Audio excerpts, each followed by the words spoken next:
जो इहराम की बड़ी पाबंदियाँ हैं, ये बात शुरू में ख़ैर बतानी चाहिए थी हमें। वो बड़ी पाबंदियाँ कौन-सी मोटी-मोटी अगर मर्दों के लिए, औरतों के लिए? देखिए, एहराम का लुग़वी माना होता है हराम करना। जी, तो जैसे ही एहराम में हम आते हैं, तो कुछ चीज़ें हम हराम कर देते हैं, जी, इसीलिए इसका नाम एहराम है। जी, उन्हीं चीज़ों में एक ये है कि मर्द हज़रात सिला हुआ कपड़ा नहीं पहनेंगे। जी। जैसे ये शलवार कमीज़ होगी, पैंट शर्ट हो गई, एक स्वेटर हो गया, बनियान होगी, अंडरवियर हो गया, मर्दों के सिला हुआ लिए कपड़ा नहीं पहनेंगे ये, ठीक?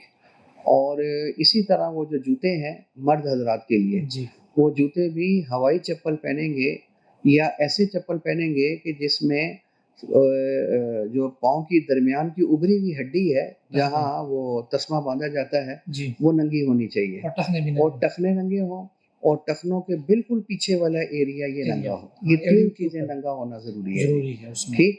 जी, तो बाकी ख़वातीन जो हैं, वो कपड़ों के हवाले से और जूते के हवाले से कोई उनकी पाबंदी पाबंदी नहीं नहीं है। है, वो जुराबें भी पहन सकती हैं, सूट भी खुशबू पहन और सकती हैं। साबुन और इन चीज़ों के तो हवाले इसके बाद जो खुशबू लगाना, फिर खुशबू वाला साबुन इस्तेमाल करना, ठीक?